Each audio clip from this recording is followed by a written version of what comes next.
반갑습니다. 네. 네, 방금 소개받은 더블래싱의 임보연입니다. 먼 길까지 와주시고 이 토요일 날 오전에 오시는 게 사실 쉽지 않은데 이렇게 자리해 주셔서 정말 감사하고, 오늘 제가 준비한 거 또 가장 딱 두 분만 지금 듣게 되셨잖아요. 여러분하고.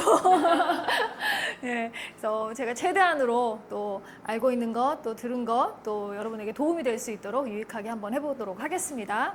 제목은 성공하는 투자, 좋은 부동산의 조건이라는 제목으로 이제 얘기를 해보겠는데요. 네, 성공하는 투자 한번 어떻게 하면 또 우리가 성공할 수 있을까? 또 지금 현재 우리가 볼 수 있는 좋은 부동산이라는 건 어떤 것일까? 한번 찾아보도록 해보겠습니다. 이 두 부부예요. 가수 겸 배우인 비와 김태희 씨고, 여기는 권상우와 손태영? 예. 그래서 이렇게 부부잖아요. 이 부부의 공통점을 혹시 아실까 싶네요. 누군지는 아시겠죠? 예. 네. 네, 맞습니다. 예. 예. 이 두 부부가 좋은 부동산을 잘 찾아서 또 그때에 맞게 잘 투자를 해서 좀 엄청난 지금 자산을 보유하고 있는데요. 제가 이제 보니까 이 가수 겸 비인 이 김태희랑 권상우 분은 이 씩씩버거 이 강남역 지하철 2호선에 있어요. 저도 여기 가봤거든요. 씩씩버거를 먹어봤는데 이 사람들의 건물인지를 몰랐었어요. 근데 이제 요것을 이 사람들이 21년에 이제 920억에 이제 매입을 했어요. 근데 이제 반은 이제 대출을 받았고 반은 현금으로 지불을 했다고 하더라고요. 그리고 나서 이제 3년 후인 2024년에 이제 600억 이상의 가치를 지금 갖게 됐습니다. 예. 그럼 뭐 엄청나죠. 3년 만에. 네. 600억 이상의 가치가 더 올랐다는 거예요. 상승했다는 거예요. 920억. 600억의 가치를 했으니까 지금은 1,400에서 1,500이 된다는 거지. 예. 3년 만에. 요 건물이고, 이건 강남의 2호선 전체적 광남에서 신논현 가는 그 사이에 있습니다. 엄청난, 원래는 이게 공실이 굉장히 많았다고 하더라고요. 근데 이제 여기 씩씩버거 들어오면서 이제 전체가 다 찼고, 요거는 이제 2008년에 168억에 청담동 빌딩을 이제 매입을 해서 이렇게 리모델링을 했는데, 이제 같은 해에 495억에 팔아서요 327억의 시세 차익을, 같은 해에, 한 해에, 예, 그 시세 차익을 얻었다고 합니다. 뭐 이거 외에도 어마어마하게 많더라고요. 이게 거의 뭐 이게 이제 매해마다 이제 연예인들 자산이 나오는데, 이때 당시에는 이들이 1등이었어요. 이 해에는. 그리고 요거는 이제 권상우랑 손태영 님이 한 건데요. 2015년도에 이제 성수동에 그 공장 부지가 있었어요. 이제 세차장으로도 사용할 수 있는 그런 장소를 이제 80억에 매입을 했다고 합니다. 그래서 2018년도에 이제 여기에 호재가 생겼죠. 성수동에 이제 호재가 생기면서 500억 원의 지금 가치를 가지고 있다고 합니다. 80억에 샀는데 500억의 가치. 2년 만에. 성수동이 지금 가장 핫플로서 젊은 사람들이 워낙 많이 모이고, 근데 여기를 지금 이제 그 팝업 스토어로 만들어서 엄청나게 지금 잘 되고 있다고 하더라고요. 또 이거 외에도 등촌동 그리고 분당 등의 건물을 소유하고 있고, 이 사람은 해외까지도 2008년도에 호주의 그 골드코스트에 있는 펜트하우스 68층짜리 펜트하우스도 지금 매입을 해서 소유 중이라고 합니다. 예, 아주 부동산 투자를 적극적으로 하고 있는 것 같아요. 이 두 여인의 잘 아시죠? 전지현 씨하고 김희애 씨인데, 이 두 분도 공통점이 바로, 네, 뭐라고 하셨어요? 네, 일단 예쁘다. 그리고 연기 잘한다. 저의 최애 배우이긴 합니다. 그래서 두 여자분 제가 좋아해서 일단 찾아봤었는데요. 이 전지현은 부동산의 여왕이라고 불리고, 여기는 재테크의 여왕이라고 불리고, 두 여왕께서 이제 나타나셨는데, 이제 전지현님은 현재 서울시의 이제 논현동 그리고 이천동, 삼성동, 등촌동 이렇게 현재까지 밝혀진 바로는 4군데, 서울시만 해도 4군데의 네 채를 보유하고 있고요. 이거를 총 시세로 합치면 한 1,500 정도, 1,500억입니다. 추정되고 있습니다. 그래서 보면은 이 건물이 논현동 건물인데요. 2007년도에 68억 원에 매입을 해서 리모델링을 했다고 해요. 이렇게. 그래서 억에 매각을 했는데 이제 160억 원의 시세 차익을 얻었고, 또 이제 김해는 2006년 청담동 건물, 이 청담동 건물을 주차장 용도로 매입을 했대요. 그때 119억에 이제 매입을 했는데 14년 후인 2020년도에 여기를 신축으로 다시 이제 리모델링을 했습니다. 그래서 지금 현재로는 500억 이상의 평가를 받고 있고 월 임대료가 1억으로 되고 있다고 해요. 그래서 이제 한 400억 정도의 시세 차익을 얻었다고 합니다. 자, 우리가 이런 것들 볼 때 뭐 저사세라고 하잖아요. 저 사람들이 사는 세상이라고는 하지만 이제 결국에는 우리가 생각하고 있는 좋은 부동산 딱 하면 떠오르는 이제 장소들이고 또 건물이라고 생각을 합니다. 그래서 요거를 또 제가 살펴보니까 우리 연예인들이 너무 많이 벌어가고 있는 거예요. 그래서 저는 빅뱅 대성이 이렇게까지 한지를 몰랐습니다. 그래서 예, 노년도 거의 다 뭐 강남 또는 저기 마포 서교 이제 이런 쪽이죠. 한남동. 예. 박명수님도 상당히 이 재테크를 강하게 하시고 계시고 이 장근성님도 이때가 4위인데요. 이분도 상당히 뭐 외국에까지도 부동산을 보유하고 있다고 합니다. 2위, 4위 다 올라와 있죠. 네, 이렇게 되고 있는데, 네, 저희가 이제 좋은 부동산, 오늘의 이제 강의 주제가 좋은 부동산이잖아요. 어떻게 하면 성공 투자를 하느냐, 좋은 부동산에. 그래서 이제 좋은 부동산이라고 하면 여러분도 이미 다 머릿속에 생각하고 떠오르시는 데가 있을 거예요. 일단 어떻게 생각하세요? 교통, 입지. 그죠? 도로가 잘 돼 있고 또 IC가 뭐 근접해 있다든지 이런 입지. 부동산은 첫째도 둘째도 셋째도 모든 조건을 입지라고를 하잖아요. 그래서 그리고 이제 그런 위치가 있고 그리고 이제 주변 환경 인프라. 그 외에 이제 미래 가치역, 인구의 변화라든지 지역 개발에 어떤 호재가 있다라든지 이제 이런 것들 우리가 알고 있는데요. 저희 더블래싱에서 항상 이제 4가지 항상 이 부동산 투자도 기준이 있어야 합니다. 자신만의 기준이 있어야 되는데 그 첫 번째 저희가 항상 생각하는 것은 감정가가 그러니까 현재 시장가가 감정가보다 높아야 됩니다. 이제 그 가격을 우리가 봤을 때 예전에 이제 그 나와 있는 감정가보다 현재 호가가 어느 정도로 되느냐, 이 호가가 훨씬 높아야 되겠고요. 그리고 두 번째로는 예전에 얼마나 올라갔던 건물인가, 예전의 가격도 비교할 줄 알아야 됩니다. 그래서 제가 예전에는 강의할 때 요거를 비교하는 기본 부동산 지식을 가르치긴 했습니다. 그래서 오늘은 일단 짚고만 넘어가도록 하고 다음 기회에 또 하도록 하겠습니다. 그리고 세 번째는 지역은 인구 유입이 있는지, 이것은 상당히 중요한 요건인데요. 그래서 세 번째는 저희가 항상 여기서 인구 유입, 사람들이 모일 수 있는 곳이 가장 크잖아요. 그래서 인구 유입이 앞으로 될 수 있는지, 또 네 번째로는 이제 교통 편의나 편의시설은 어떤지, 이렇게 좋은 부동산을 저희가 결정하는 4가지 조건을 이렇게 말씀을 드립니다. 네, 더블래싱에서는 항상 이렇게 이제 저희가 하고는 있는데요.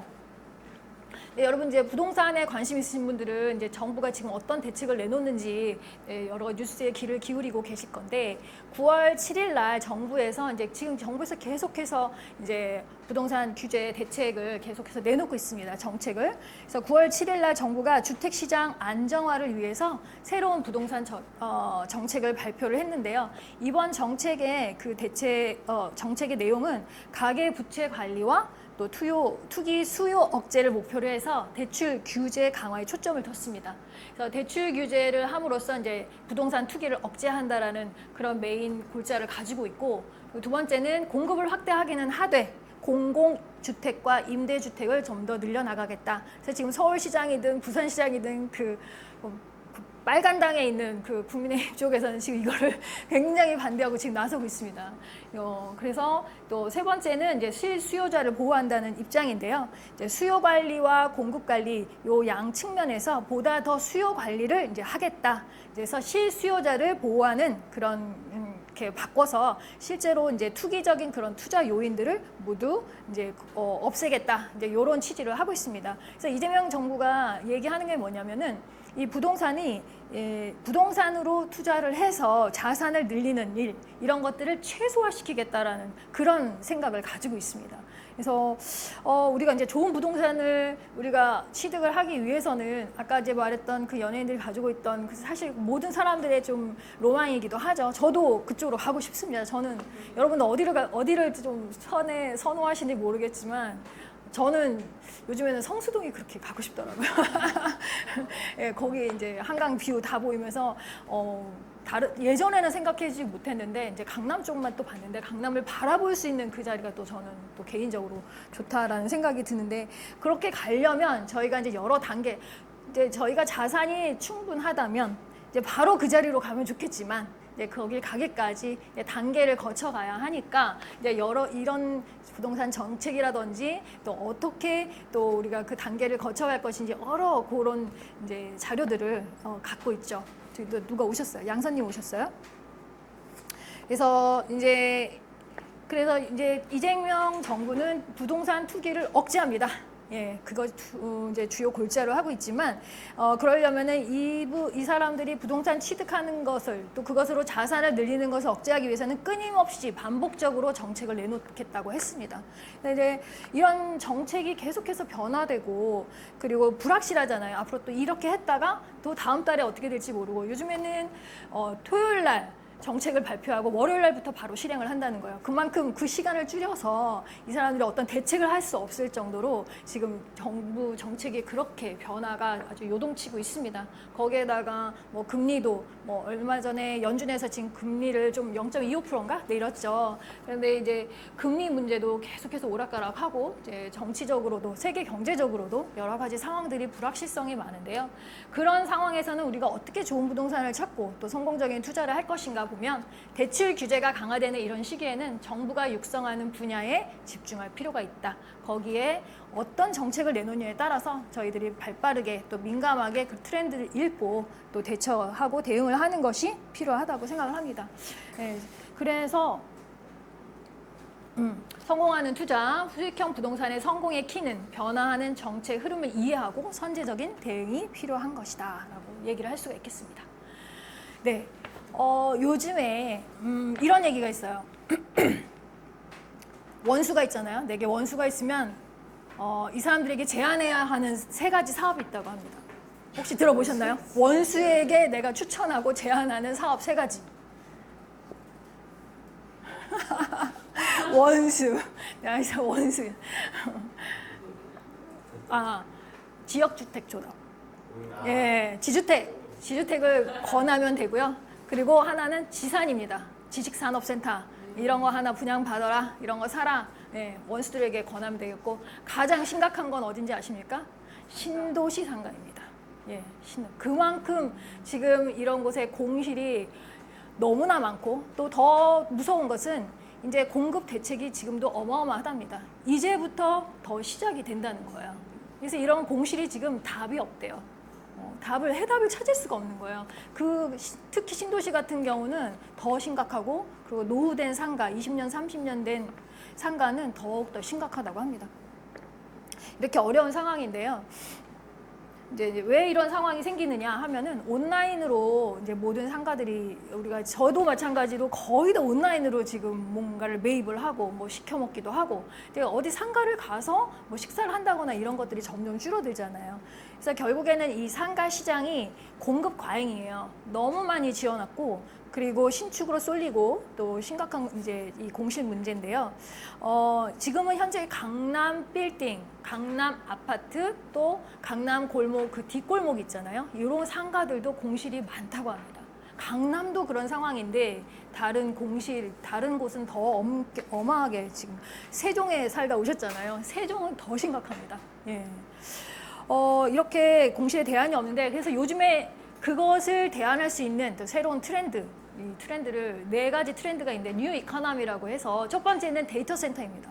데이터 센터, 시니어 리빙, 코 리빙, 셀프 스토리지 이 4가지가 좀 대책을 이게 가장 조금 뜨고 있는 사람들에게 긍정적인 그런 영향을 지금 미치고 있는 이 4가지 사업인데 데이터 센터라고 여러분 많이 들어보셨을 텐데 우리가 인터넷을 사용하잖아요. 그리고 데이터를 주고받는 그 모든 그 핵심 기반 기술을 이제 하고 있는 그런 시설인데요. 현재는 이제 AI가 엄청나게 발달하고 있지 않습니까? 그래서 AI 발전과 함께 폭발적으로 지금 성공하고 있는데 제 동생이 엔비디아에 있습니다. 미국에 엔비디아에 있는데 얼마 전에 이제 통화를 가끔 해요. 이제 어떠냐 하면서 이제 그 젠슨 황하도 식사를 한다고 해요. 근데 식사가 1대1 식사가 아니라 이렇게 임직원들과 이렇게 식사를 자주 한다고 하더라고요. 이제 거기서 얘기하기를 이제 이 1조 달러 지금 AI 데이터 센터 시장이 현재는 1조 달러인데요. 5년 후에는 2조, 그러니까 거의 2배가 되는 그런 전망을 보고 그 엔비디아에서도 이 데이터 센터에 집중을 많이 하고 있다고 얘기를 하더라고요. 그렇게 성장할 방향이다, 성장할 산업이다라고 얘기를 하더라고요.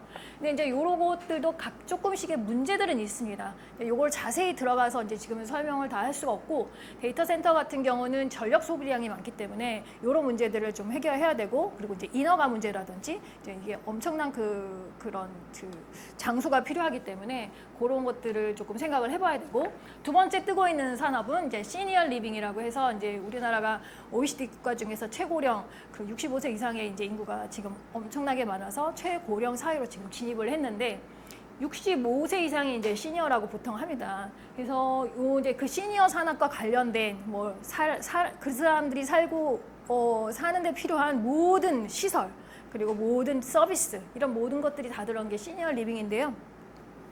이제 요것도 지금 크게 성장을 하고 있는 부분이죠. 그런데 이제 문제점은 이제 노인 케어법이 상당히 까다롭다고 해요. 규제가 많다고 해요. 이제 그런 것들도 이제 대응하면서 이제 풀어 나가야 되는 부분이고요. 그러나 전망이 있다. 요 네 가지는 진짜 제가 봐도 전망이 있는 것 같습니다. 그래서 그 다음에 이제 세 번째 코리빙을 보면 이거 뭘까요? 같이 공유 주택이란 뜻이에요. 그래서 같이 사는데 어떻게 사냐면 예전에 저희가 이제 여러분 나이는 아실까? 하숙 아시지요? 모르시는 분도 있을 것 같아서 하숙이라는 건데 이제 약간 이거 고급 럭셔리 하숙입니다. 그래서 이제 호텔이나 이제 이제 약간 낙후된 호텔, 예전에 호텔이라든지 아니면 오피스텔들을 매입을 해서 공유 공간을 확보해 나가면서 이제 리모델링을 하는 거죠. 그래서 각각의 호실에서 살면서 이제 공유 공간, 뭐 빨래방이라든지, 그다음 아니면 거실이라든지 또 함께 뭐 할 수 있는 뭐 도서관이라든지 이런 것들을 같이 만들어서 이제 그 건물을 새롭게 월세를 내서 하는 거죠. 근데 월세가 좀 비싸요. 여기는 월세가 비싸고. 이제 큰 그런 자산운용사라든지 사모펀드 1조 그런 규모의 큰 자금으로 운영이 된다고 합니다. 이것도 지금 많이 이제 뜨고 있는 사업이고요. 셀프 스토리지, 요거는 이제 들어보셨을지 모르겠는데, 요거는 이제 우리가 1인 가구가 점점 많아지고 있잖아요. 그래서 1인 가구가 많아지고 있는 이렇게 증가하면서 도심 주거지 근처에 이제 개인 물품을 보관할 수 있는 공유 보관 시설을 말합니다. 예. 그래서 원래 창고 같은 거는 그 서울 외곽에 이제 창고를 둘 수가 있는데, 요거는 빈 상가라든지 이런 부분에다가 이제 셀프 스토리지를 만들 수 있도록 한 건데요. 창고를 만드는 건데, 최근에 이제 국토부에서 법정을 발표를 했습니다. 법안을. 그래서 셀프 스토리지를 제2종 근린 생활 시설에 명확히 규정을 했습니다. 거기에 이제 우리가 살고 있는 그런 상가 쪽의 근린 시설 생활에 이것이 들어올 수 있게끔 법제화가 된 것이죠. 그래서 관련 업계가 공식 산업군으로 이제 자리를 잡게 됐고요. 이제 이걸 보게 되면 일본 같은 경우는 일본이거든요. 일본에 가면은 정말 거리에서 너무나 쉽게 볼 수 있는 거예요. 뭐 하나 걸러 하나 정도로 볼 수 있을, 그 정도는 아니지만 좀 한 블럭 지나서 볼 수 있을 정도로 이 건물 전체가 다 셀프 스토리지입니다. 창고로. 그래서 오래된 상가를 이렇게 셀프 스토리지로 전환하는 흐름이 이제 우리나라에도 지금 전파가 되고 있는 거죠. 이제 진행이 되고 있는데, 이제 요것을 지금 우리나라에서 가장 그래도 잘 나가고 있다라는 곳이 아임박스라는 그런 회사가 있어요. 그래서 요 회사가 이제 얘기를 하기를 주로 이제 남자분들이 많이 사용하시는 것 같아요. 이 남자분들이 캠핑도 다니시고, 이제 집은 작은데 캠핑 용구가 또 크기도 하고 많기도 하고, 그리고 그 피규어, 본인들의 그런 취미 생활에 그 피규어 같은 것도 뭐 여기 뭐 그런 뭐랄까 장식장 하나를 다 채우고도 남잖아요. 그렇게 계속해서 하는데 이제 뭐라 하겠죠. 와이프들이 뭐라고 하니까 빨리 버리라든지 치우라든지 하니까 이제 그런 사람들이 많이 또 갖다 놨고, 낚시라든지 자기의 취미 용품들을 이제 하고서 이제 가끔씩 가서 열어보면서 즐거워하고 나의 피규어와 인사도 하고 또 들려서 또 캠핑도 떠나고 낚시 떠나고 그래서 많이 지금 이제 점점 늘어나고 있다고요. 그래서 이게 체인점으로 늘어나면서 이제 본인의 이제 주거지와 가까워야 되겠죠. 너무 또 멀리 갈 수는 없으니까. 그래서 그렇게 해서 이제 직접 많이 지금은 생기고 있는 그런 상황입니다. 그래서 이게 1제곱미터 1m 해서 높이가 몇이라고 했는데 2.3인가? 그렇게 해서 그거 하나 하는데 10만 원에서 12만 원 한 달에. 예. 한 달에서 그렇게 얘기를 들었습니다. 그래서 이제 이런 아임박스도 이제 이런 트렌드에 맞춰서 역세 노후 상가들을 매입을 해서 단기적으로는 이제 창고로 활용을 하고 또 장기적으로는 이제 가능한 개발 부지들을 다 사서 이런 것들로 이제 만들어 나갈 그런 전략을 취하고 있더라고요.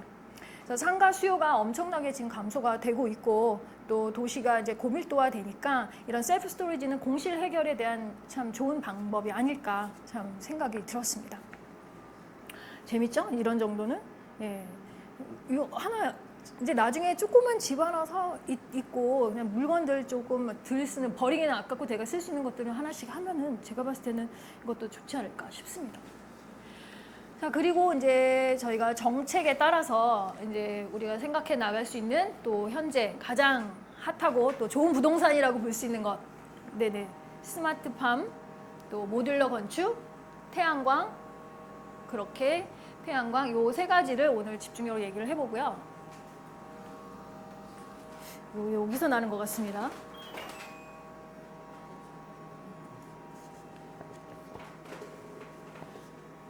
네.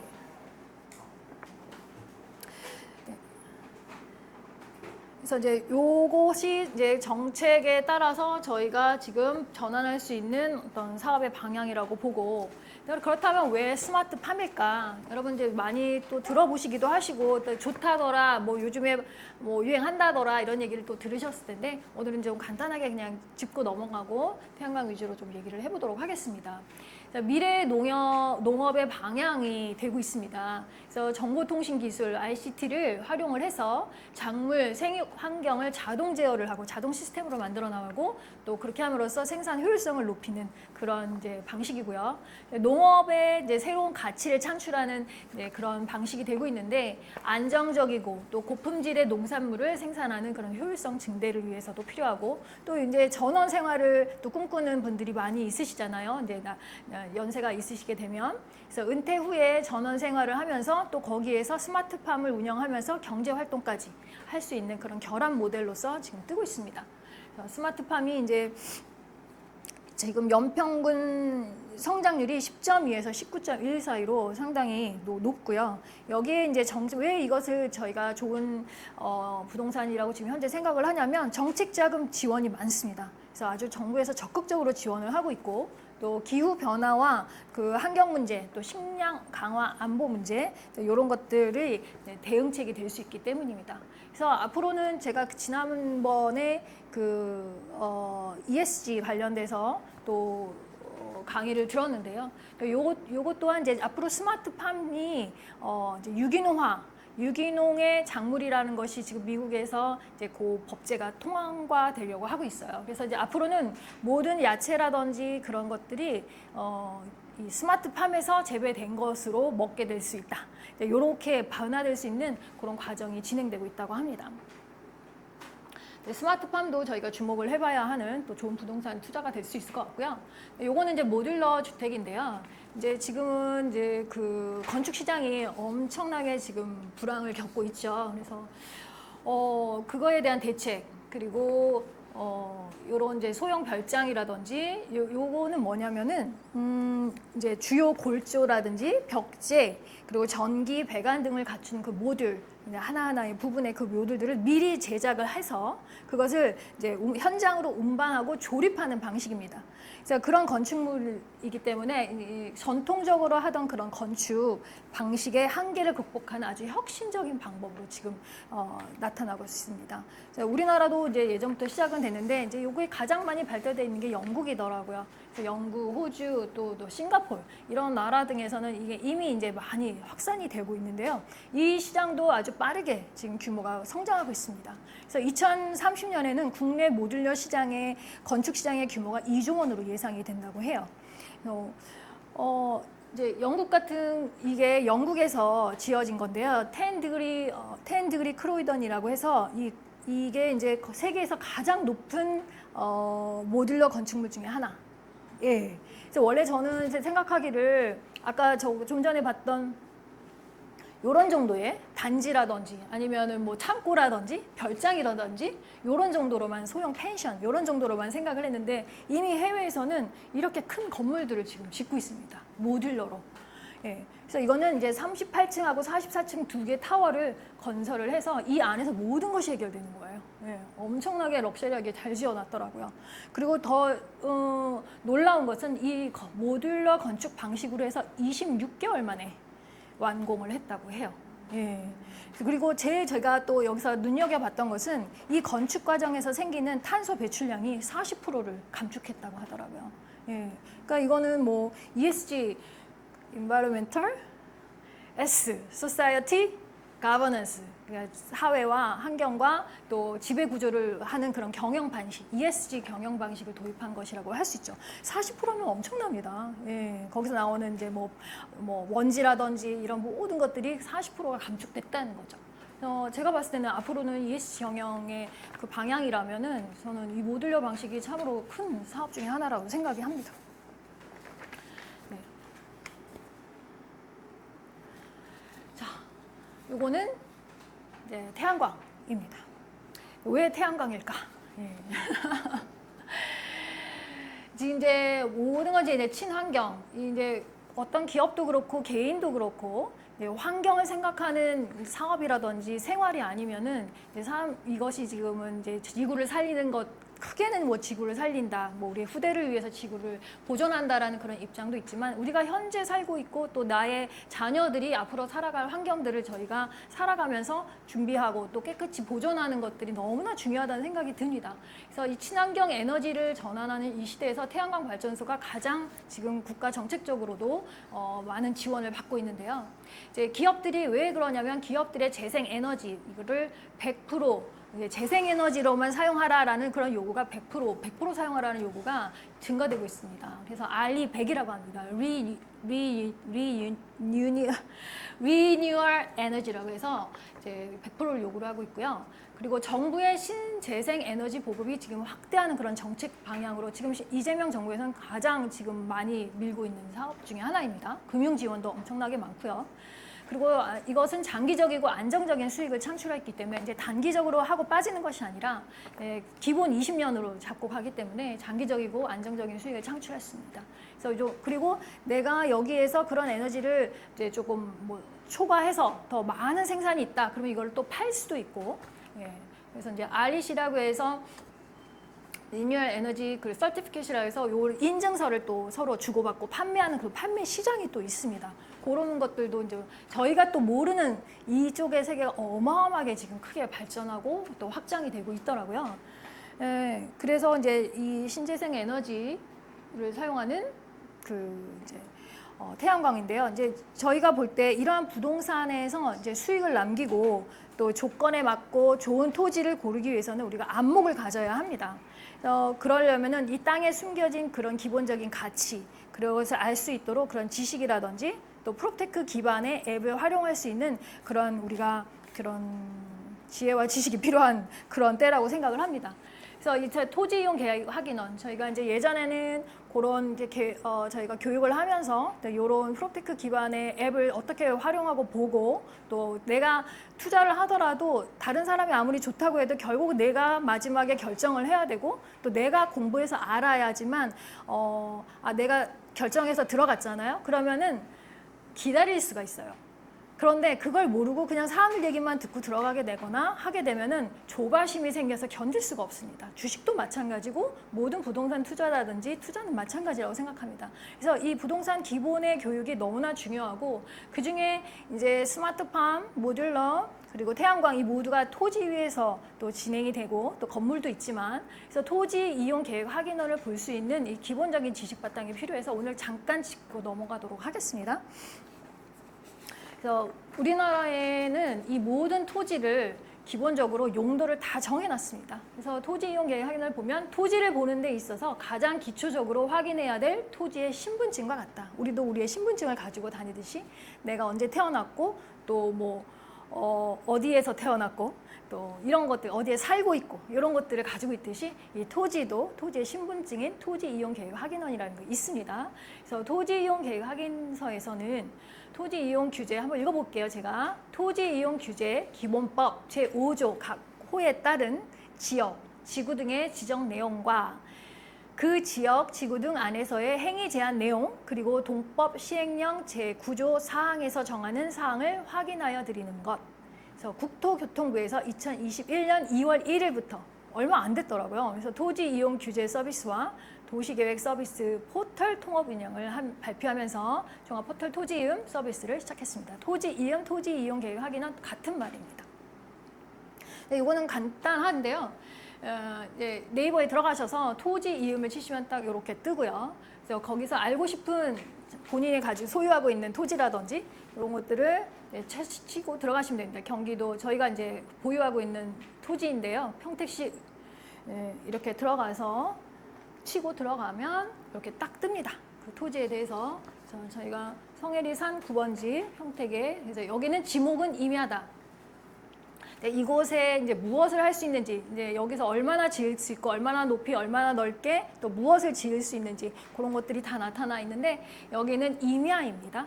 여기가 임야인지 전인지 답인지 논인지 뭐 이런 것들을 다 이제 지목을 정해놨죠. 그리고 용도도 정해놨습니다.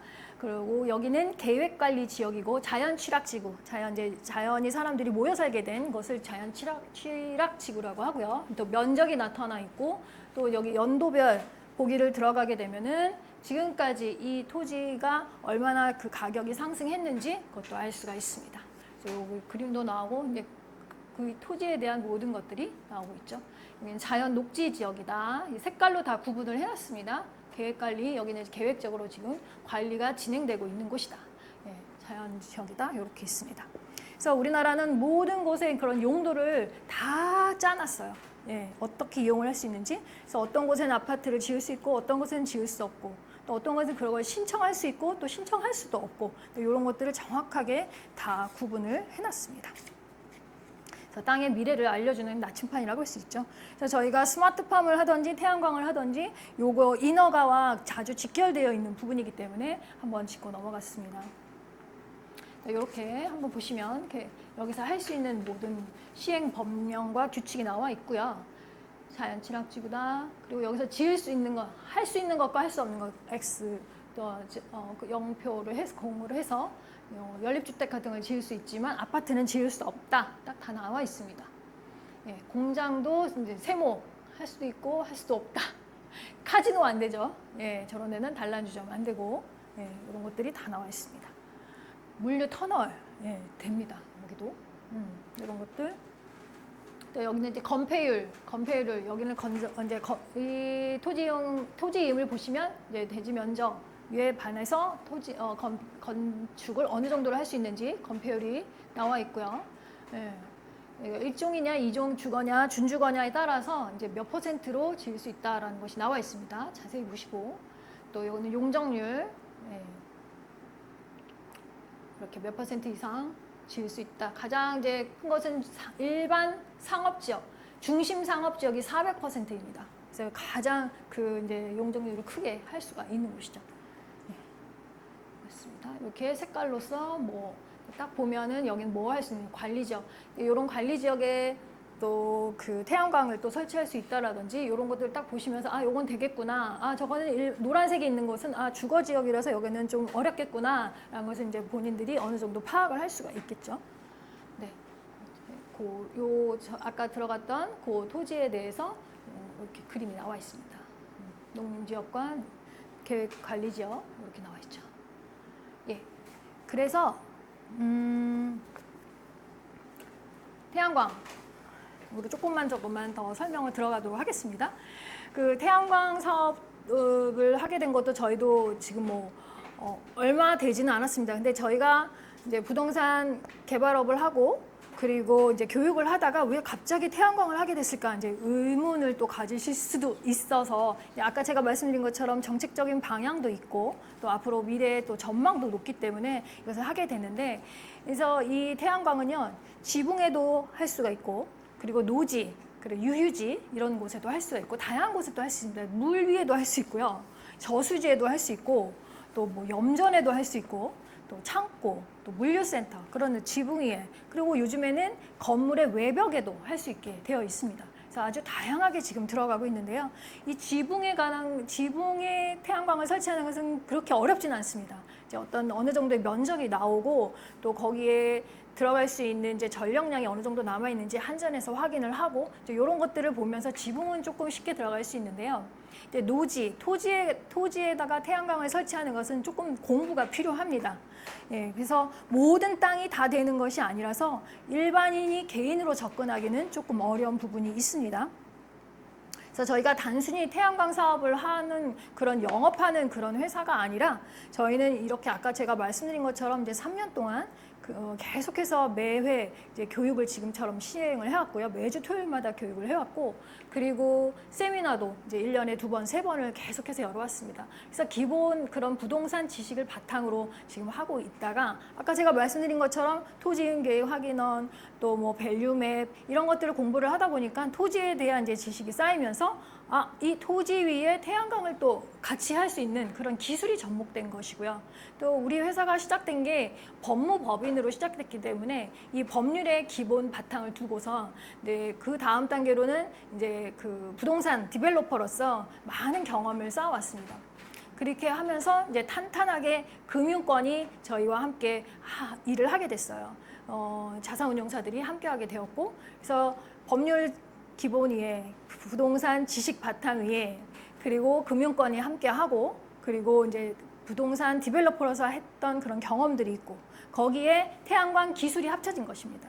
이 모든 것이 딱 합쳐져서 완전체를 만들어낸 거예요. 그래서 저희가 이 방향으로 나갈 수밖에 없다라는 결론을 맺었습니다. 그래서 요거는 정말 한 번 하고 빠지는 게 아니라 지속적으로 계속해서 해야 될 우리들의 사업이 아닌가 생각합니다. 그래서 저희는 부동산 디벨로퍼에서 태양광 발전소 디벨로퍼로 지금 저희가 전환을 하게 된 것입니다. 예, 그렇게 해서 나가고 있고, 이제 아까 말씀드렸다시피 이재명 정부에서는 이 부동산은 사실은 레버리지를 활용을 해서 대출을 일으켜서 이제 갭 투자를 해서 그렇게 해서 아까 전지현 씨도 그렇잖아요. 반은 거의다가 대출을 받았단 말이에요. 반은 현금이 있어야 되지만 저희들도 뭐 어디 살 때 그러지 않습니까? 그렇게 하는데 지금 대출이 다 막혔단 말이에요. 그러니까 이게 부동산 이재명 정부가 생각하는 게 대출을 받고 레버리지를 활용해서 부동산 자산을 늘려나가는 것을 불로소득이라고 생각을 하는 겁니다. 예. 그러니까 이런 거는 안 된다라고 생각을 하는 거죠. 그렇다면 우리가 빨리 지금은 뭐 우리가 그거는 아니다라고 아무리 얘기를 해도 소용없으니 저희가 이제 그런 대책을 마련을 하다 보니까 저희가 방금 말씀드린 것처럼 부동산 기술과 금융과 또 법률과 또 시행했던 그런 모든 것이 다 합쳐져서 이 태양광 기술을 이제 접붙여서 이제 하나의 완전체를 만들어서 태양광 디벨로퍼로서 이제 계속해서 이제 나아가야 하고, 그리고 그 기술을 더했기 때문에 이런 유휴지나 또 지붕은 사실 비어 있고 아무런 활용하는 방법이 없잖아요. 거기에 뭐 위에 뭐 루프탑 정도는 만들 수 있겠지만 여기에 태양광을 설치하면서 산업에 좀 더 유용한 혜택을 또 발휘를 할 수 있는 그런 것이기 때문에 이거는 불로소득이 아니다. 예, 그런 취지를 가지고 지금 진행을 하고 있습니다. 그래서 여러분도 이제 가지고 계신 토지라든지 또 모든 놀고 있는 지붕이라든지 그런 것들이 있으면 저희들한테 얘기를 해주시면 저희가 이렇게 분석을 해드립니다. 그래서 제가 지금부터 하는 이 강의는 드리는 이 팁은 사실 우리나라 어디에서도 들을 수 없습니다. 예, 이거를 드러내지 않습니다. 네, 어떻게 하는지도 모르고 또 어떻게 이거를 분석하는지도 전혀 모릅니다. 저도 사실 처음으로 여러분들에게 얘기를 드리는데요. 어떤 경상남도 사천시 독림동 산 14-1 어떤 분이 가지고 계신 토지를 저희들에게 이제 제안을 해서 저희가 이렇게 분석을 해드린 것을 보여드리는 겁니다. 저희가 이렇게 분석을 합니다. 보면은 이제 주소 나오죠. 면적, 건평 어느 정도 나오고 지목 아까 제가 말씀드린 것처럼 토지 이름에서 볼 수 있잖아요. 임야, 그리고 여기는 자연 녹지 지역이다라는 것이 딱 나오죠. 그러면은 뭐 가능성이 있구나라는 걸 저희가 알 수가 있고요. 보면은 경사도 또 임상도 또 얼마나 그 율패도라고 해서 수목이 또 많이 빽빽한지 이런 것까지도 다 저희들이 보고요. 특히 이제 도시군의 이제 계획 조례를 또 저희가 이제 연락을 해서 거기 담당자들과 통화를 해서 또 이런 것들을 다 알게 됩니다. 그래서 이런 것들 조례를 정확하게 파악을 하고 있어야 되거든요. 그래야 거기에 개발 행위가 허가가 될 건지 이제 알 수가 있기 때문에 이렇게 돼서 나옵니다. 그렇게 그리고 이제 한전의 그 사이트에 들어가서 어떻게 요거 한전의 전략 용량이 있어요. 그걸 저희가 발전소에 끌어올 수가 있기 때문에 이런 것들을 이제 활용하는 방법들 또한 이것도 사실 어렵진 않습니다. 예.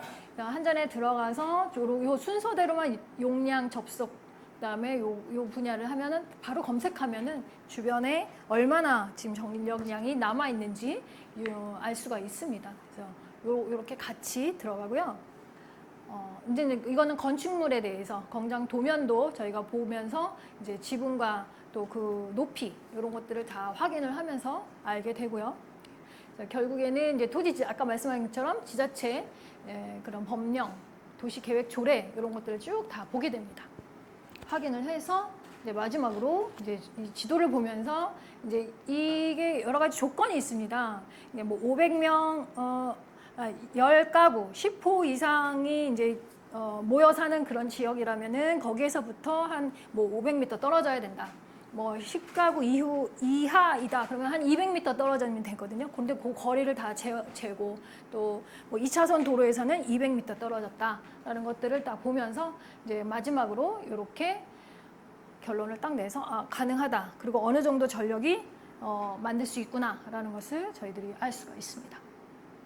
그래서 제가 이렇게 말씀드리는 것보다 이게 이 조건이 여러 가지가 있어서 지금 다 말씀드려도 여러분들이 다 머릿속에 넣기도 어렵고 저희가 진행했던 태양광 발전 사업에 대한 여러 가지 예시를 보면서 조금 여러분들이 머릿속에 넣으시면 좋겠습니다. 이런 게 있구나라고 아시면 될 것 같아요. 요거는 이제 대구광역시 달성군 농공업 312 174-1 이제 요게 있는 지붕입니다. 지붕 맞죠? 임야에 있는. 예. 그래서 건평은 한 300평 정도 되고요. 자연 녹지 지역이었습니다. 그래서 여기를 보니까 도시 계획 조례를 봤어요. 왕복 2차선 포장도로 이상의 도로를 말하는데 도로법에서 태양광 시설 높이는 5m 이하여야 되고 5m 이상이 될 경우에는 공작물 축조 신고를 하십시오라고 한 거고요. 개발 행위 허가자 운영 지침을 또 나와 있네요. 노지 개발 시 이격거리 제한. 이격거리라는 것은 그 마을과 그 토지라든지 그 건물의 거리를 말하는데요. 이격거리 제한이 있지만 건축물 위에는 적용하지 않는다. 이런 게 있습니다. 그래서 요거를 분석한 결과가 저 아래에 있습니다. 한번 보실까요? 공장 지붕 위의 개발은 가능합니다. 예, 그래서 거기에 변전소의 용량이 9메가와트가 있네요. 그래서 요거는 패스가 됐습니다. 예, 그래서 요거는 설치하게 됐습니다. 요것도 건물 위에 이렇게 도면이 다 나오게 되죠. 이렇게 해서 진행이 됐고요. 마지막에 이제 또 이것도 진행이 되면 요거는 이제 충북 진천에 있는 건데 이렇게 마지막에는 태양광 배치 도면을 정확히 그려서 이렇게 드리게 됩니다. 그러면은 설비 용량이 이렇게 1478kW가 나온다라고 되어 있습니다. 요거 한번 볼게요. 이 경남 사천 독림동 산 14-1인데요.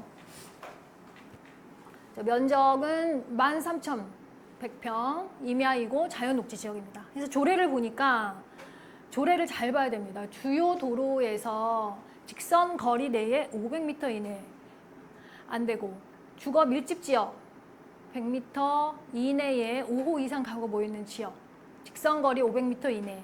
예. 그래서 여기는 다른 거는 괜찮은데 이제 요걸 보면서 저희가 사실은 오늘 제가 이게 가능하면은 경사도라든지 이런 것들 볼 수 있는 또 사이트가 있습니다. 그것도 나중에 제가 시간 되면 함께 보여드릴 텐데요. 오늘은 지나가도록 하겠습니다. 그래서 여기 보면은 이제 도로가 있고 또 가장 가까운데 집이 있잖아요. 여기서 뭐 200m 요거는 한 500m 뭐 넓게 떨어져 있긴 해요. 요거는 패스를 했는데 문제는 경사도였습니다. 그래서 경사도를 확인을 해보니까 21도가 나온 거예요. 평균 경사도가 원래는 15도 이하여야 되는 거죠. 예, 경사도는 15도 이하로 돼야 됩니다. 그래서 그것 때문에 요거는 통과하지 못했습니다. 이거는 경기도 연천군 미산면에 있는 것인데요. 요것도 보면은 이제 보통 이격거리하고 경사도 이런 부분에서 많이 좀 걸리긴 하는데요. 나오죠? 계획 도로 조례를 보면 200m 이내에 입지하지 말 것, 왕복 2차선 200, 거의 다 이런 정도입니다. 그래서 최단거리 300m 이내에 15 이상의 주택이 입지하지 아니할 것 이렇게 나와 있습니다. 이제 산지관리법에 따라서 임업용 산지, 저희가 토지 이용해서 이런 것들을 살펴봐야 됩니다. 임업용 산지의 경우에는 태양광 시설이 설치 안 된다 해서 여기 결과가 태양광 설치 불가가 나왔습니다. 임업용 산지. 예. 그래서 이런 것들도 이제 본인들도 할 수가 있는 거죠. 여기는 여주시 대시면 가산리에 있는 데인데요. 4,000평 정도였고 여기는 관리지역, 생산관리지역이었습니다. 여기는 이거는 제가 찾아낸 제가 이제 하게 됐었는데 부동산을 갔는데 땅이 엄청 많다는 거예요. 본인 땅도 있고 뭐 자기는 이장도 알고 그래서 땅을 어마하게 줬습니다. 한 3만 평 됐죠? 네, 3만 평. 그래가지고 이제 너무 신나가지고 와서 제가 막 조사를 해봤습니다. 조사를 해보고 또 이제 분석을 해보니까 다른 거는 다 조례에 맞았는데, 용량이 없는 거예요, 여주에. 예, 왜냐면 여주에 보면은 공장 시설이 되게 많고 산단 지역이 있어요. 거기서 다 전력을 끌어간 것이죠.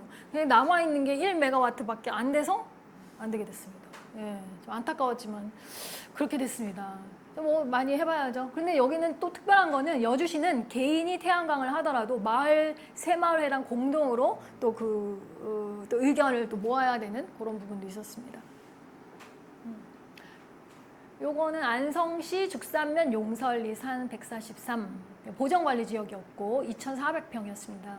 조례를 보면 5호 미만의 직선거리 200, 5호 이상 10호 미만은 300m, 10호 이상은 500m. 비슷하죠, 이런 부분은. 그래서 요거 보니까 이건 제가 어제 다시 찾아봤었던 건데요. 너무 가깝죠, 도로에서. 바로 뭐 근접해 있으니까. 보세요. 대부분의 부지가 이격 거리 내에 있기 때문에 여기는 좀 불가하다. 네. 근데 도로가 입지해서 개발한 토지는 어렵겠지만 여기에 건축물을 지어서 거기에 지붕에는 가능하다. 이렇게 나와 있습니다. 그래서 요것도 그냥 이렇게 끝낼 게 아니라 이제 회사에서 요거를 어떻게 풀어나갈 것인가 이제 푸는 방법을 하는 게 바로 디벨로퍼입니다. 그래서 태양광도 이런 디벨로퍼 활동이 필요하다라는 것을 제가 말씀을 드리는 거예요. 이게 거리 네. 충분하게 잘라서 되는 데만 하면 안 돼요. 뭐 그렇게 전체 다 안 하더라도 뭐 여기 좀 떨어진 데서 여기 요 부분만 근데 작아지죠. 그렇게 되면. 예. 이 모양이 또 어떻게 나와야 되는 부분도 있고 떨어진 데서 여기도 뭐 이거 도로 아닌가요? 예. 이 땅이 되게 좀 특이해요.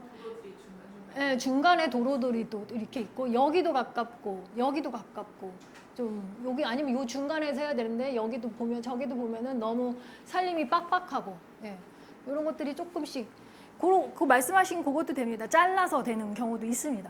예. 요거는 이제 저희 대표님이 하셨던 거라고 제가 들었는데 109평 크진 않습니다. 근데 계획관리지역이었어요.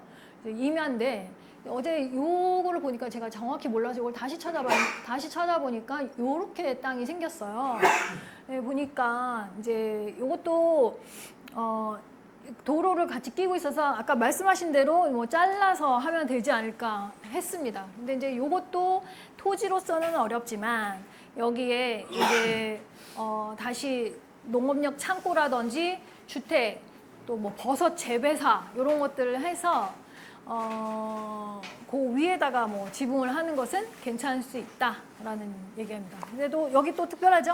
부지 경계로부터 200m 이내에 3분의 2세대가 동의를 해야만 가능하다. 네, 이런 얘기들이 있습니다. 거의 다 됐습니다. 그래서 이제 이렇게 태양광에 대해서 저희가 디벨로퍼 입장에서 하고 있으니까 여러분들이 만약에 그런 토지들이 있다면 저도 가지고 있는 토지들을 좀 넣어보기도 했는데 좀 안 되긴 하더라고요. 좀 작기도 하고 여러 가지 조건들이 또 맞아야 되긴 하니까. 그래서 이제 저희가 정책 방향에 따라서 이걸 저희가 만들어 본 건데 이거 뭐죠? 태양광. 이거는 스마트팜. 여기는 모듈러. 이렇게 해서 이제 융합 모델을 만든 거죠. 융복합 모델을 만들어서 앞으로는 좀 이렇게 방향이 가지 않을까. 예. 여기서 맨날 신선한 야채들을 뜯어먹고 이제 빨리 멋있게 이것도 정말 멋있게 잘 짓더라고요. 깔끔하게. 요즘에는 그 축사도 이렇게 모듈러로 짓는데요. 너무너무 깔끔하고 예뻐요. 이렇게 짓고. 위에 풍력까지. 네? 네네네. 풍력까지도 있고. 저 드론으로. 아, 여기다가 태양광을 좀 하고. 저는 개인적인 생각인데 이 태양광이 좀 예쁘게 나왔으면 좋겠어요. 약간 이게 주변 시설 환경의 그 미화를 망치지 않는 좀 색깔도 좀 할 수 있게 그리고 너무 눈에 팡 튀지 않는 이건 제가 생각한 거예요. 그래서 그런 것들도 이제 앞으로는 이 모듈이나 이 패널이 그렇게 나오진 않을까. 요즘에는 이런 벽에도 들어간다고 합니다. 예. 앞으로는 그게 이제 법령화도 될 거라고 생각을 해요. 그래서 이렇게 제가 오늘 마무리를 해보도록 하겠습니다. 그래서 성공하는 투자 무엇일까? 좋은 부동산. 뭐 대출이 잘 일어나야 되는데 안 일어나니까. 이거 마지막으로. 이거는 진짜 최신 건데요. 아까 제가 말씀드렸던 거 여러분이 알아두시면 좋고 또 이제 투자를 하는 데 있어서 자기가 알 수 있는 그런 여러 가지 좋은 사이트들입니다. 그래서 하나 찍어 놓으시면 좋겠죠. 예, 토지음 있고 또 국토교통부 이런 것들 꼭 봐야 되고요. 환경 평가. 예, 제가 빠지겠습니다. 청약 안내.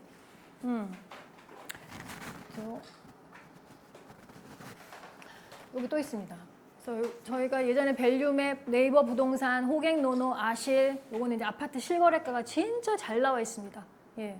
그래서 이제 우리가 경매를 할 때는 지지 옥션 이런 것까지도 다 우리가 공유할 수 있게 해줬었고요. 예. 이거는 가장 여러분이 정말 부동산에 대한 관심이 있고 또 투자를 하신다는 마음이 있다면은 이런 정도는 이제 쉽게 좀 볼 수 있게 좀 손 있게 해야 되지 않나 싶습니다. 자, 결론입니다. 자, 성공하는 투자는 무엇일까? 예. 부동산에 아까 제가 말씀드린 것처럼 부동산의 기본 지식 바탕은 항상 계속해서 공부는 해야 됩니다. 예, 저희들도 뭐 이렇게 강의를 하지만 저도 어젯밤 오늘 아침까지도 공부를 해야 되는 입장인 거죠. 계속해서 이제 변화하는 요즘엔 변화는 너무 빠르니까요. 그래서 공부도 하고 또 그 공부한 것의 바탕을 가지고 어떻게 정책 방향도 빨리빨리 저희가 계속 귀를 기울이면서 거기에 맞는 방향으로 전환을 해 나가고 저는 다른 것도 다 중요하지만 전문가와 함께하는 것이 참으로 중요하다고 생각합니다. 아까 같은 그런 태양광을 하더라도 인허가 문제도 있고 또 한전과의 연락도 있고 뭐 조례를 살핀다든지 여러 가지 그런 부분에서는 전문가의 의견을 같이 듣고 가면서 이제 잘 만나야겠죠. 그런 부분들도 함께 해나가면은 또 성공적으로 좋은 부동산을 또 발견하고 투자할 수 있지 않을까 싶습니다. 네, 강의 다 들어주셔서 감사드립니다. 네.